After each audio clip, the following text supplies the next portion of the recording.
Scroll ചെയ്ത് പോകരുതേ. ഈ വീഡിയോകൾ കണ്ടു കഴിയുമ്പം നിങ്ങൾക്ക് എന്തായാലും വലിയ പ്രയോജനം ചെയ്യും. എന്താന്ന് വെച്ചാൽ, ഒരിക്കൽ റസൂലുള്ളാഹി സ്വല്ലല്ലാഹു അലൈഹി വസല്ലമ തങ്ങളുടെ ഒരാൾ വന്നിട്ട് സലാം പറയും, അസ്സലാമു അലൈക്കും എന്ന് പറയും. ഇപ്പോൾ റസൂലുള്ളാഹി പറയും 10. മറ്റൊരാൾ വന്നിട്ട് പറയും അസ്സലാമു അലൈക്കും വറഹ്മത്തുള്ളാഹി എന്ന് പറയും. ഇപ്പോൾ റസൂലുള്ളാഹി പറയും 20. അടുത്തുള്ള റസൂലുള്ളാഹി പറയും അസ്സലാമു അലൈക്കും വറഹ്മത്തുള്ളാഹി വബറകാതുഹു എന്ന് പറയും. റസൂലുള്ളാഹി പറയും 30. ഇപ്പോൾ സ്വഹാബാക്കൾ ചോദിക്കും, ഇതെന്താ റസൂൽ ഇങ്ങനെ പറഞ്ഞതെന്ന് പറയും.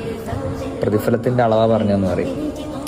അപ്പോൾ നമ്മൾ സലാം പറയുമ്പോൾ എപ്പോഴും എന്ത് പറയണം? പൂർണ്ണമായിട്ട് പറയണം. 30 പ്രതിഫലം ലഭിക്കുന്നത് നിസ്സാര കാര്യമല്ല. ഞാൻ അതുകൊണ്ട് നിങ്ങളുടെ അടുത്ത് പ്രത്യേകിച്ച് എൻ്റെ ഫോളോവേഴ്സിനോടും കാണുന്ന വീഡിയോ കാണുന്ന എല്ലാവരോടും ഞാൻ പറയുകയാണ്, എന്ത്? അസ്സലാമു അലൈക്കും വറഹ്മത്തുള്ളാഹി വബറകാതുഹു. സലാം പറയൽ സുന്നത്താണെങ്കിലും മടക്കൽ എന്താണ്? വാജിബാണ്.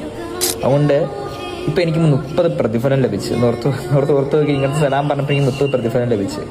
ഇനി ഇത് നിങ്ങൾ മറ്റൊരാളിലേക്ക്, നിങ്ങൾക്ക് പ്രതിഫലം കിട്ടണ എന്ത് ചെയ്യണം?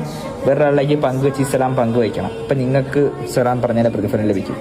അങ്ങനെ നിങ്ങൾ ഒരാളിലേക്ക് മാത്രം ഷെയർ ചെയ്താൽ മതി. ഒരാളിലേക്ക് മാത്രം ഈ സലാം അയച്ചു കൊടുത്താൽ മതി.